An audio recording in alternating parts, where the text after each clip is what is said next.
Hoje eu decidi falar no Salmo 116, no qual eu já falei dezenas e centenas de vezes, desde sempre, nos últimos quase 50 anos. É o problema da gente ficando velho. Ao mesmo tempo, é a alegria de ficando velho, compartilhando sempre a palavra, a mesma, e lendo-a a partir de Jesus e não Jesus a partir dela. Salmo 116, que começa dizendo: amo o Senhor, por quê? A razão que ele dá desse amor dele pelo Senhor tinha a ver com o fato de que o Senhor ouvira a sua voz, as suas súplicas. Aí ele repete, diz: porque inclinou para mim os seus ouvidos, por isso invocá-lo-ei enquanto eu viver. Parece uma coisa um tanto marcada por uma barganha sutil, que é absolutamente natural na condição humana, de qualquer ser humano, dizer que o amor dele por Deus decorre do fato de que Deus o ouviu. Isso faz parte, é claro, da nossa primitividade humana.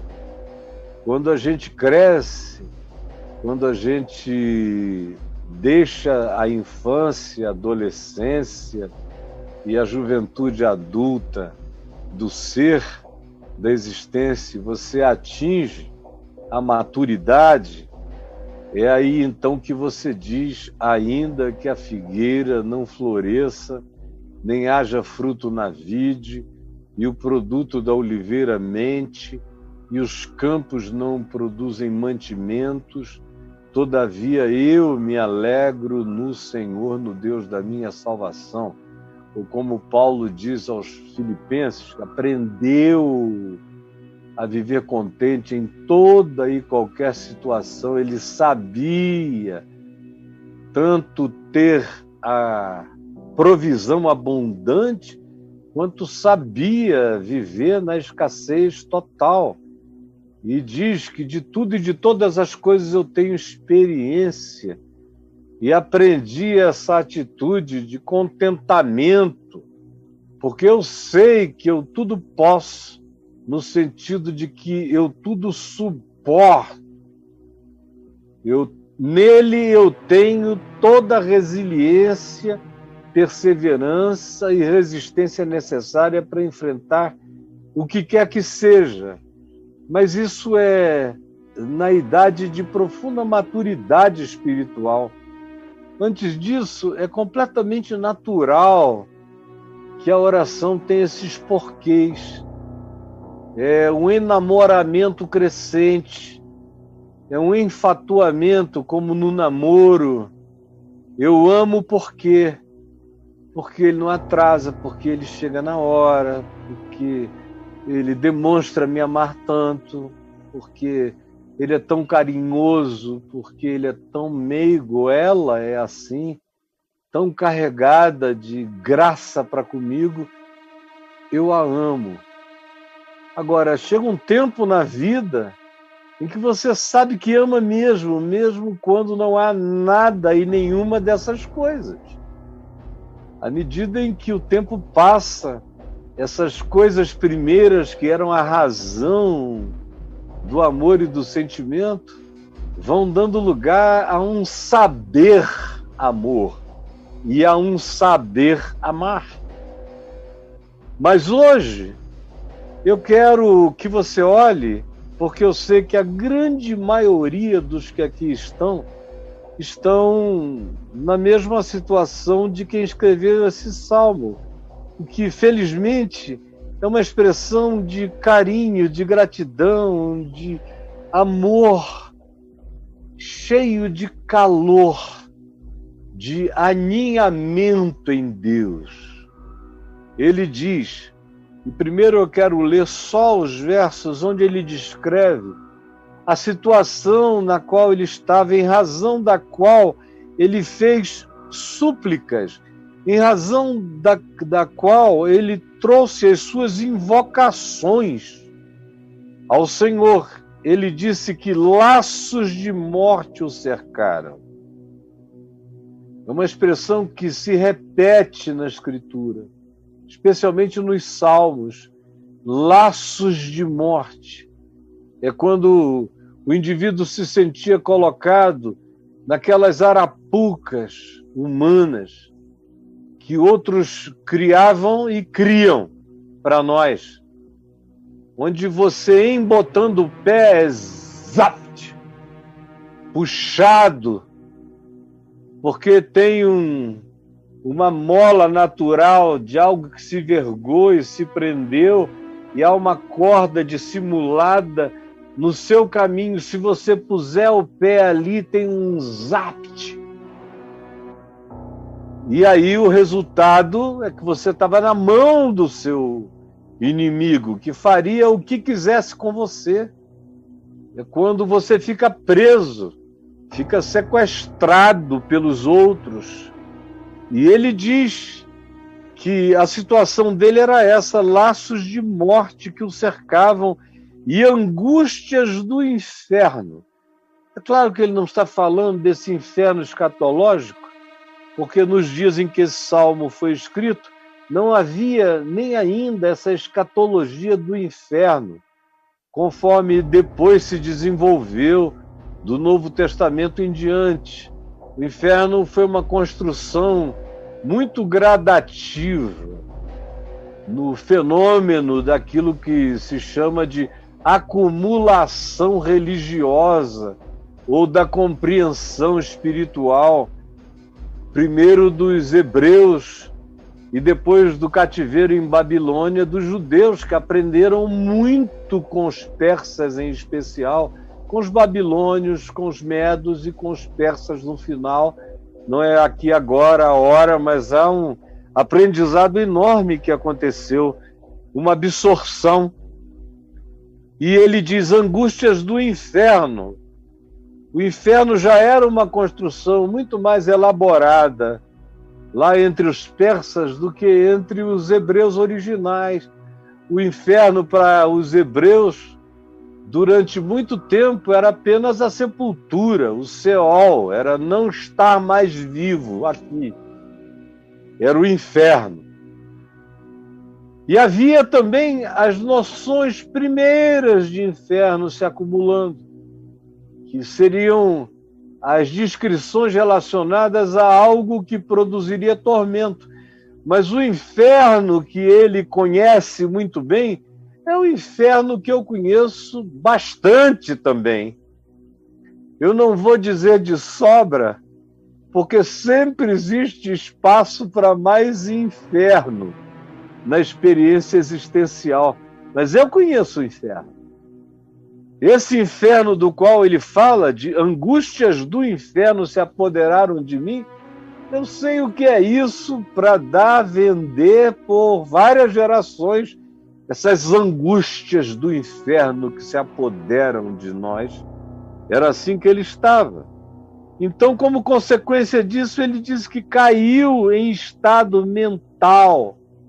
É quando a tribulação está à volta e a mente já se deixa capturar por ela e fica cheia de tribulação antecipada na mente, a construção mental do que poderia acontecer, considerando os laços de morte, considerando as angústias do inferno, considerando a certeza e a observação do que poderia acontecer. Ele disse: caí em tribulação e caí em tristeza. Porque a tribulação, antes de ser um acontecimento que se vincula ao que outros objetivamente estejam fazendo por nós, ou a existência esteja trazendo a nós, ou as circunstâncias estejam promovendo a nós, com suas tristezas, antes de ser algo objetivo, a tribulação se instala em nós na subjetividade, na construção mental aflita, pela verificação sensorial de que você está tomado por essas coisas, mesmo que as coisas ainda não tenham tomado você, você fica tomado pelas coisas e cai em tribulação e tristeza. Aí ele diz mais adiante: achava-me prostrado. Foi o estado no qual ele foi colocado, mental e espiritualmente. Ele entrou num estado de prostração, se jogou no chão. Essa afirmação, achava-me prostrado, designa, na antiguidade, aquele indivíduo que tinha caído mesmo em estado de depressão, se jogara no chão com a cara no pó. Tribulação, tristeza, angústias do inferno são maneiras antigas e poéticas para nós de dizer: entrei em depressão, mergulhei no pânico, na angústia do inferno. Quem já experimentou tribulação e angústias de tribulação e os infernos existenciais sabe exatamente que a depressão e o pânico colocam você sentado numa cadeira miserável no inferno de ser. E ele diz: eu me achava prostrado, sem energia para me pôr em pé diante das circunstâncias. Ele vai mais adiante no verso 11 e disse: eu disse na minha perturbação, todo homem é mentiroso. Ele entrou também nesse estado de perturbação cínica, de angústia cínica, onde ele olhava em volta e dizia: são todos iguais, não existe alternativa, não conheço ser humano melhor do que aqueles que me oprimem. É quando a alma universaliza a dor pessoal e a projeta sobre todo e qualquer que seja a relação e diz, na angústia, na perturbação mental, no inferno das agonias, das ameaças, do medo, da depressão, do pânico. Todo ser humano é mentiroso.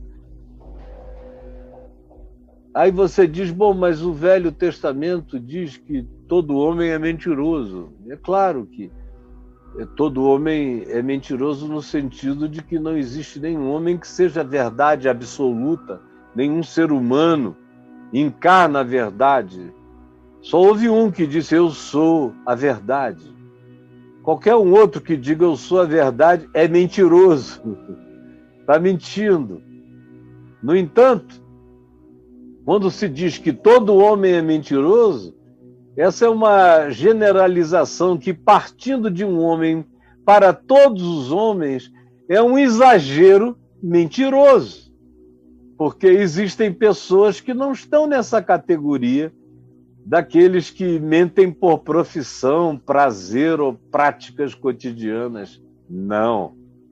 É a sua perturbação, ele mesmo reconhece que ele entrou num estado de negatividade tão grande, em cujo estado ele não conseguia ver a possibilidade de que qualquer outra pessoa não fosse como eram os seus inimigos todos.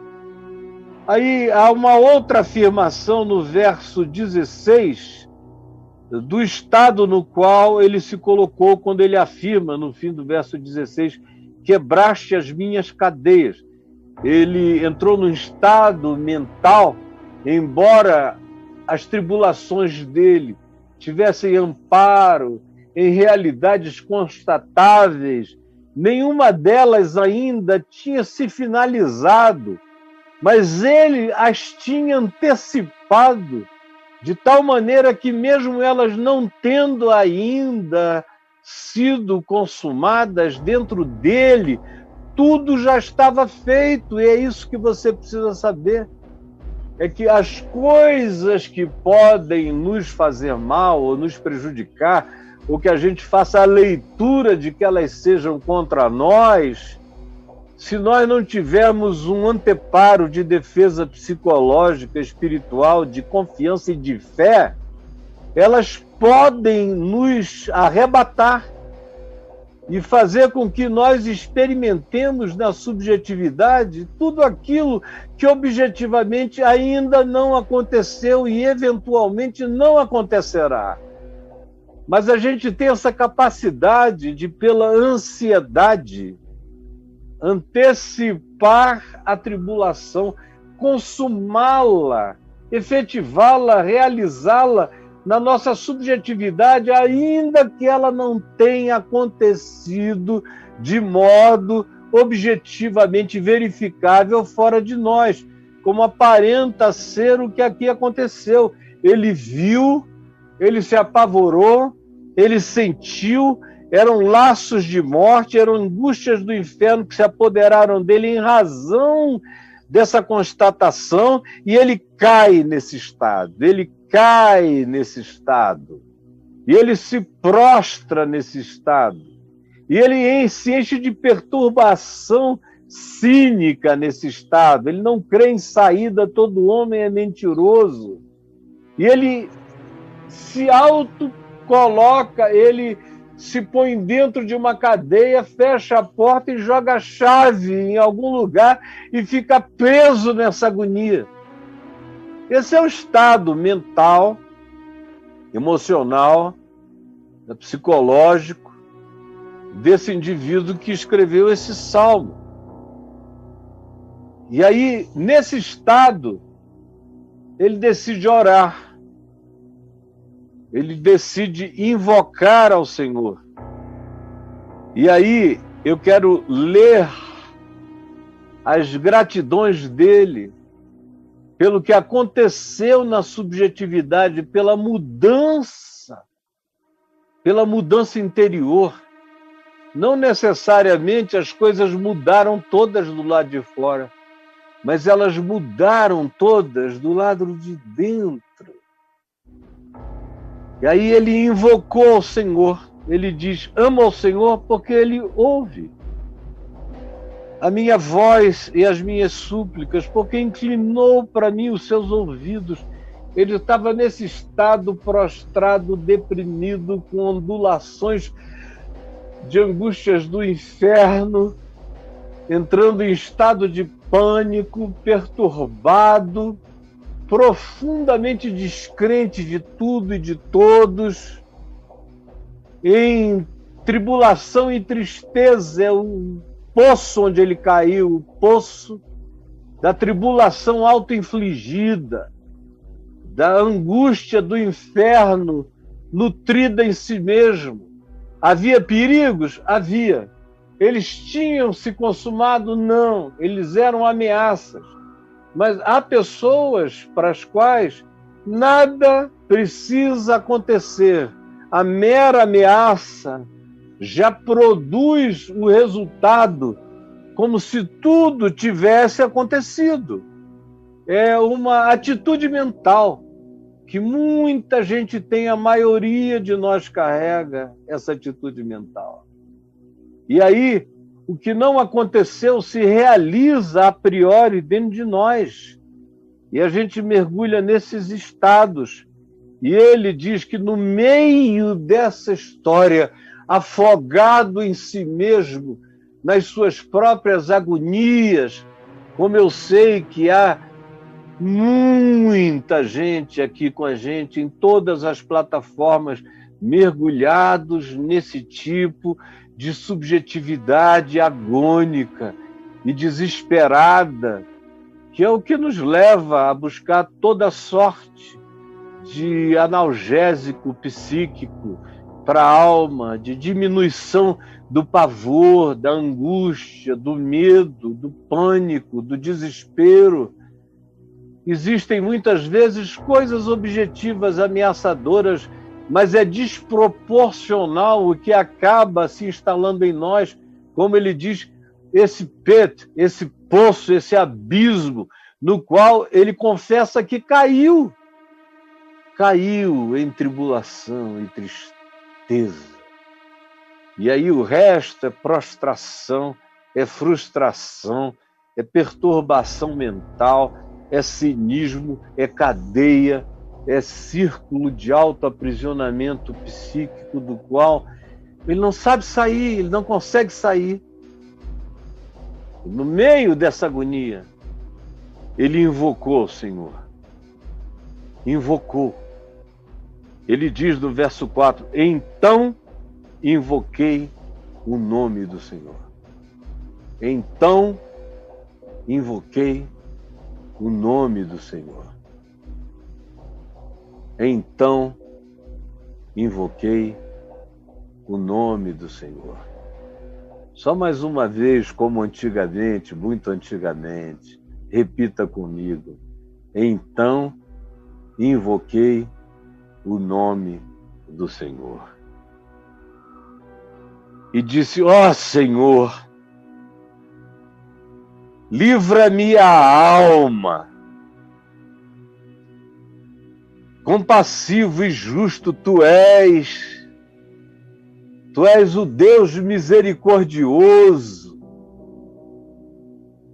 Tu és o Deus que velas pelos simples de coração. Aí ele começa também a falar com ele mesmo no verso 7.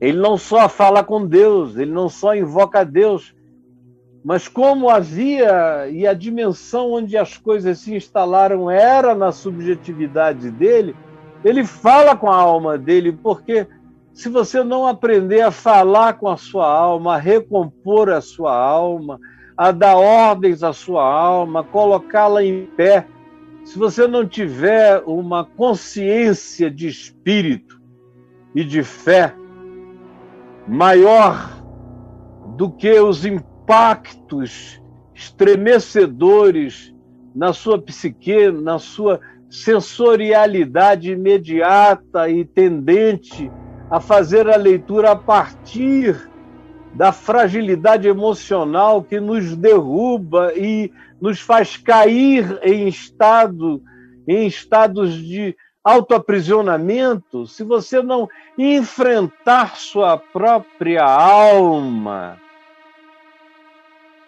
não há muito o que se possa fazer por você. Nem as suas orações vão ajudá-lo se você, junto com as suas orações, não estabelecer um diálogo de confrontamento para com a sua própria alma. Como os salmos estão cheios, e qualquer boa psicologia humana ensina, como é o método do Novo Testamento, se é que a gente pode chamar assim, da neutétesis, da confrontação. Quando Paulo diz exortando uns aos outros, ajudando uns aos outros, edificando uns aos outros, a palavra que ele usa originalmente é essa, confrontando, neutétesis. É o que nos coloca nesse face a face que um ajuda o outro, mas aqui é a realidade da consciência, agarrada à fé que não tem nada a ver com emoção, tem a ver exclusivamente com consciência e decisão, dando uma ordem para o próprio ser, dizendo, volta minha alma ao teu sossego. Para com isso, pois o Senhor tem sido generoso para contigo. Há uma evocação da história dele com Deus, da história dele com a fé, da história de espiritualidade pacificada que ele tinha tido até então. Essa é a evocação que ele faz nesse diálogo confrontacional com a própria alma. E aí ele, em fazendo isso, retoma esse achava-me prostrado e ele me salvou, livraste da morte a minha alma. Ele está se lembrando dos grandes livramentos de antes, Aqui ele diz que ele está sob o laço da morte. Agora ele se lembra também de quantas vezes ele foi livrado da morte, dos laços da morte. Por isso, volta, minha alma, ao teu sossego, pois o Senhor tem sido. Isso é uma descrição de um tempo contínuo que evoca o passado e reafirma o presente. Ele tem sido generoso para contigo, não te esqueças disso.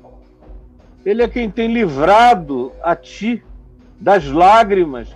Ele é quem tem livrado os teus olhos das lágrimas e os teus pés da queda. Lembra disso, volta ao teu sossego, determina com consciência que ao invés de ficar prostrado, no verso 9 ele diz, andarei na presença do Senhor.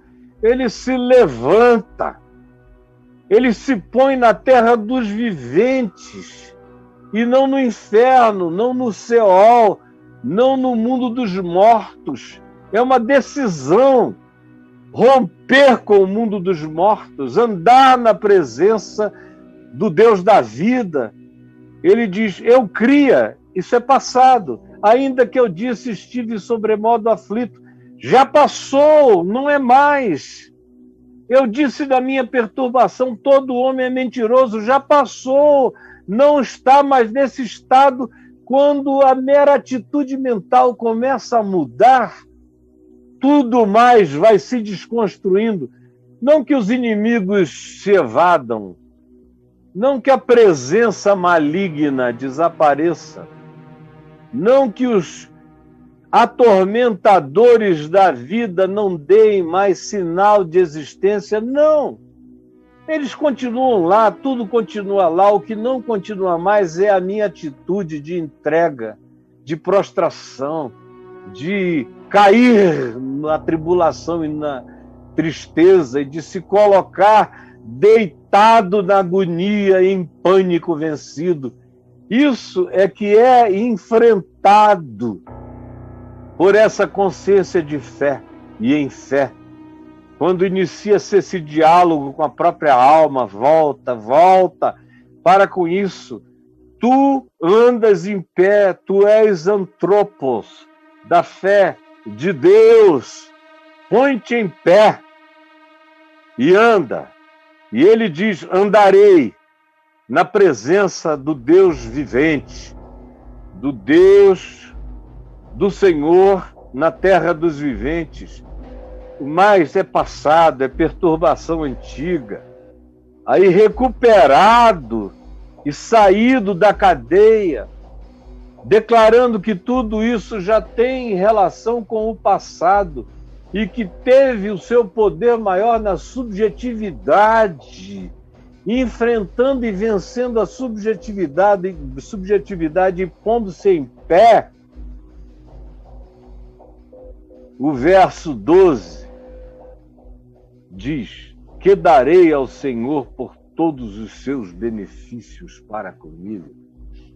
Esse indivíduo que tinha caído em tribulação e em tristeza por causa de ameaças, medo, pânico, depressividade decorrente disso, reage em fé, decide se colocar em pé, inicia um diálogo de convencimento da alma que é tendente a aceitar as razões da depressão, as razões do pânico, as razões do medo, as razões dos ameaçadores e do temor em relação a se deixar ameaçar.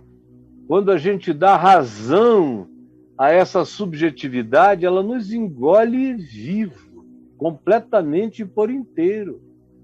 Ele não tinha as medicinas que a gente tem. Se fosse hoje em dia, esse cara já estava entupido de um monte de coisas. E não iria se levantar, iria ficar morrendo de pena de si mesmo por ter tantos inimigos, e os inimigos iriam deixar de persegui-lo porque ele tinha sido tirado de combate. Os inimigos fizeram... Ah! E ele... Ah! E os inimigos saíram rindo, porque ele caiu no chão, auto-vitimado, coitadinho de mim. Eu não estou dizendo que todos os casos de depressão e pânico são assim.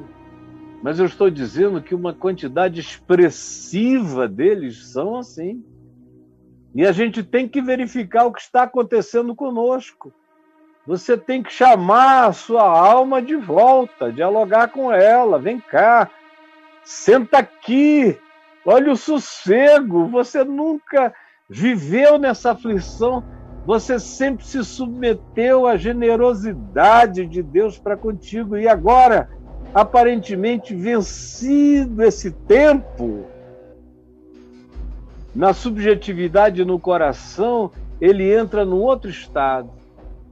Ele sai da depressão pela fé, pela evocação da alma quanto a confiar em Deus, e agora isso tudo se transforma pela fé também em gratidão. Que darei ao Senhor por todos os seus benefícios para comigo? Os benefícios de hoje, os benefícios de ontem, os benefícios de amanhã. Que darei? Ele diz: tomarei o cálice da salvação e invocarei o nome do Senhor. A conclusão desse indivíduo é que ele não tinha barganhas a fazer com Deus, não tinha absolutamente nada que ele pudesse oferecer a Deus como retribuição, como objeto de troca, ou proposta de troca, ou voto de troca, ou qualquer que fosse a natureza objetiva ou subjetiva da barganha a ser proposta. Ele sabe que não existe nada. Que o livramento de Deus é graça, é misericórdia. E toda a participação dele no processo foi com a dimensão superior da consciência, em estado de fé, de confiança no amor e da misericórdia de Deus, dialogar com o esfacelamento emocional dele próprio, da sua alma, da sua nepás, que é esse ente interior e subjetivo altamente impressionável, aqui designado como minha alma. Que darei ao Senhor por todos os seus benefícios para comigo? Ele descobre que não tem nada a fazer, a não ser beber mais salvação, mais graça, mais confiança,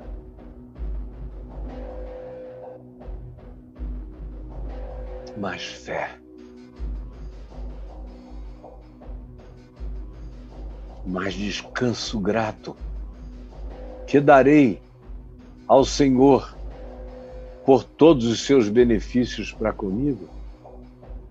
Eu não tenho nada, sei que qualquer coisa que eu ofereça não é nada. O que darei? Darei uma boca aberta, darei um coração aberto, darei toda a expansão do meu ser para que a graça, a misericórdia da salvação, que é esse redimir do meu ser por inteiro, cresça, se expanda, toda essa dimensão ganhe aprofundamento, enraizamento infinitamente maior dentro do meu ser. E ele diz: cumprirei os meus votos, que é uma linguagem antiga, e Jesus nos eximiu desses votos. Basta que a minha palavra seja sim quando é sim e não quando é não.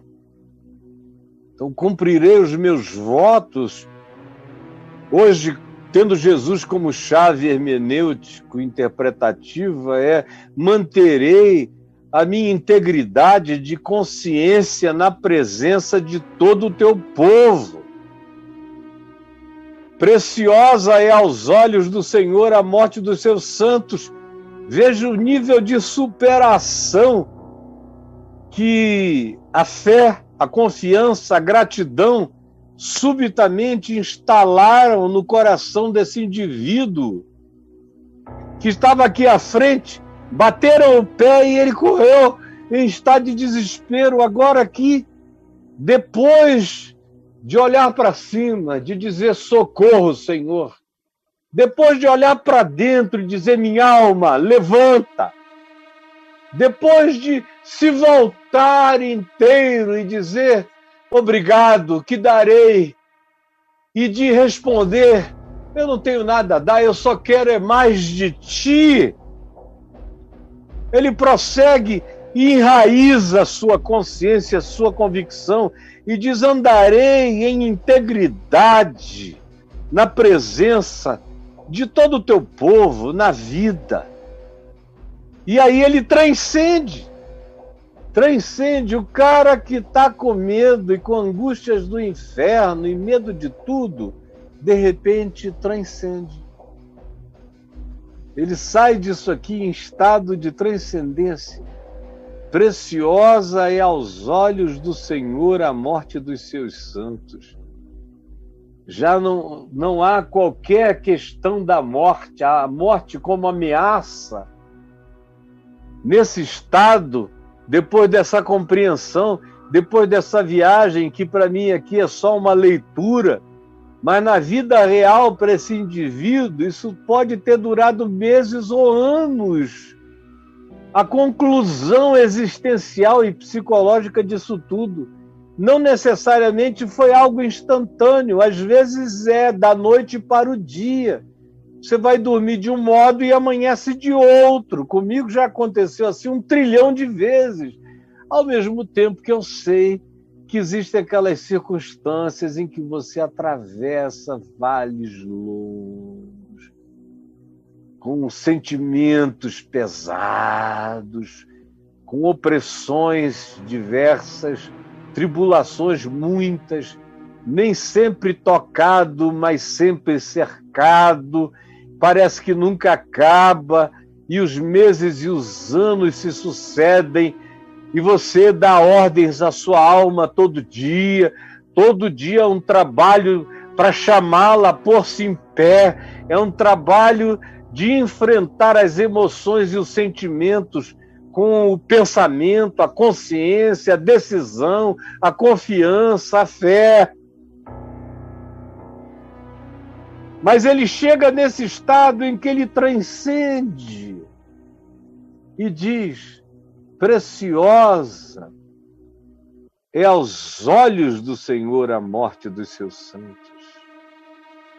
Senhor, eu tenho uma história contigo, desde o tempo dos meus pais e dos meus avós. Deveras sou teu servo, filho da tua serva. Ele lembra da piedade, especialmente da mãe dele. E ele sabe que ele não é sozinho, ele, nesse sentido, ele é também uma continuidade. Nem todo mundo é assim. Tem gente que começou em Deus, em Cristo, e não tem nenhuma umbilicalidade espiritual que tenha sido a razão principal do indivíduo ter chegado àquele estado de awakening, de acordamento, de abertura de olhos, de iluminação na fé. Mas há alguns, eu, por exemplo, poderia dizer, sou teu servo. Sim, eu sou. Esse deveras tem a ver com a profundidade, a vontade de fazer intensa essa declaração. É verdade, sinceramente, ó Deus, que eu sou teu, e eu não sou teu apenas porque eu nasci teu. Eu sou teu porque a minha mãe já era tua. Já te amava. No meu caso, a minha mãe também, a minha avó, te amavam. Meu pai era um agnóstico. Mas quando eu nasci, o agnóstico escondido me levou para um canto do quarto no hospital e disse: Deus, eu não sei se há Deus, mas se há Deus, eu dedico esse meu filho ao Deus que é e peço que ele seja teu e que ele seja um proclamador da tua palavra no mundo. A única coisa que eu peço é que ele não seja um sacerdote que não pode se casar e ter filhos, porque eu gostaria que ele conhecesse o amor de uma mulher e conhecesse o amor dos filhos. É só o que eu peço. Se há Deus, eu também sou deveras filho desse agnóstico que faz uma oração ao Deus eterno, ao Deus que é, dizendo: Deus, eu não sei se há Deus, mas se há Deus, eis aqui o meu filho. Deveras sou teu servo, filho da tua serva e filho daquele pai agnóstico. E tu és aquele que ouviste as orações da minha mãe. No meu caso, eu sou fruto, de fato, da oração da minha mãe, do meu pai e da minha avó. Foram anos de oração por mim, anos e anos e anos e anos, de modo que eu deveras sou teu servo, filho dos teus servos, quebraste as minhas cadeias. A gente ora não só as nossas orações, mas as nossas orações também vêm carregadas das orações dos nossos antepassados, daqueles que nos amaram e que oraram por nós. Orações não têm prazo de validade. Como se diz no livro de Hebreus que Abraão dava a Deus as promessas à distância, coisas que ele não viu, que vieram a acontecer depois. Também há orações que a gente faz e que a gente parte sem ver, mas que outros depois, que foram os herdeiros das nossas orações, lembram-se de que as cadeias de agora também estão sendo quebradas, não só por causa das nossas orações, mas por causa das orações acumuladas. Como se diz no Salmo 56, tu guardaste as minhas lágrimas no teu odre, guardaste também as lágrimas dos meus pais, as lágrimas de todos, e as minhas também. Todas as lágrimas das intenções da libertação, guardadas no teu odre.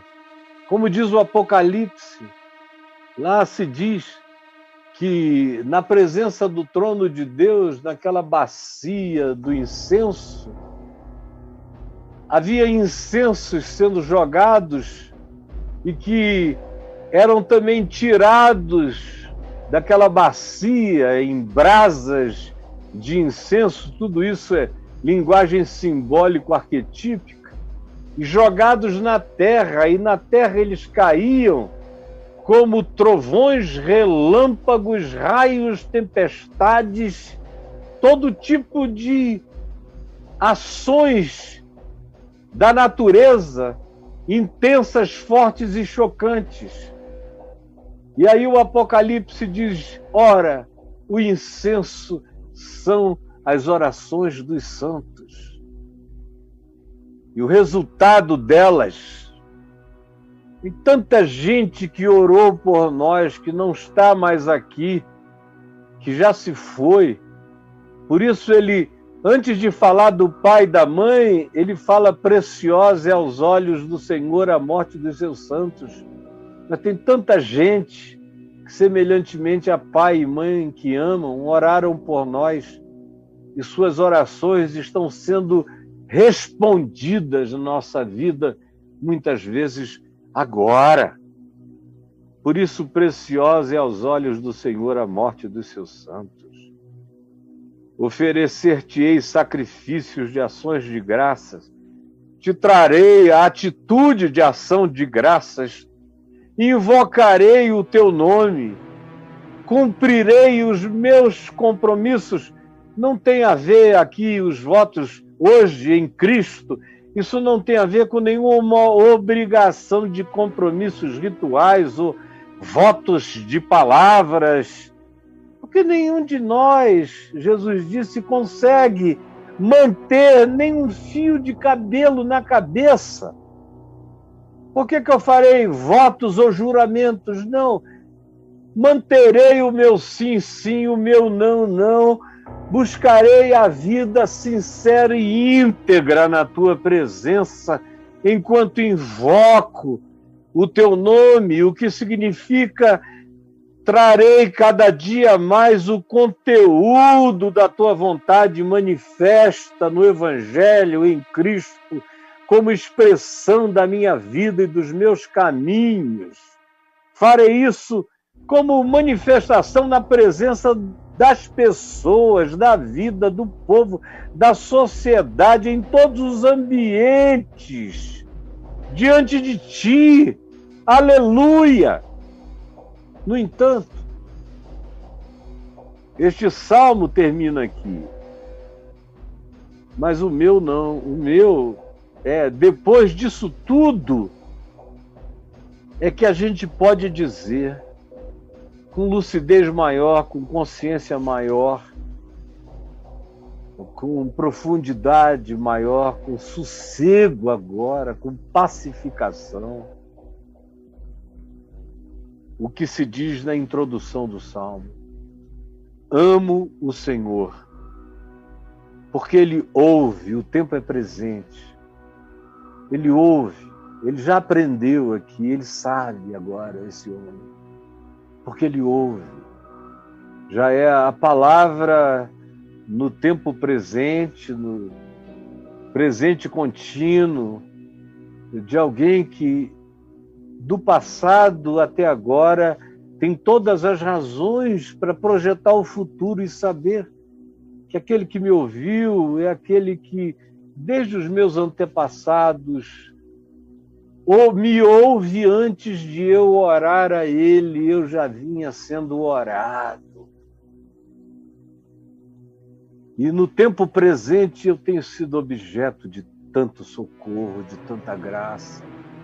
Ele me pôs em pé, me pacificou o coração, me fez em gratidão transcender a tudo, a todos, e me coloca nesse ninho. Então eu estou pronto para ler os 2 primeiros versos introdutórios deste salmo, que diz: amo o Senhor porque Ele ouve a minha voz, porque Ele ouve as minhas súplicas, porque Ele inclinou, é o passado, é a memória, inclinou para mim os seus ouvidos, me livrou da angústia do inferno em mim mesmo, dos laços de morte, do meu medo, do meu pânico, da minha prostração, me livrou, me livrou, me livrou. Por isso, eu invocá-lo-ei enquanto eu viver. Ó Jesus, todos entenderam, todos compreenderam. E eu te peço que aqueles que hoje estiverem prontos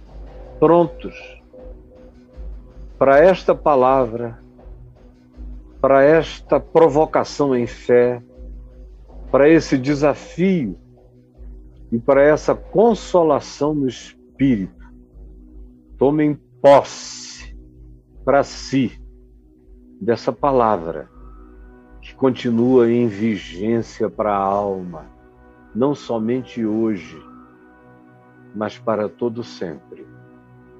Amém, amém e amém.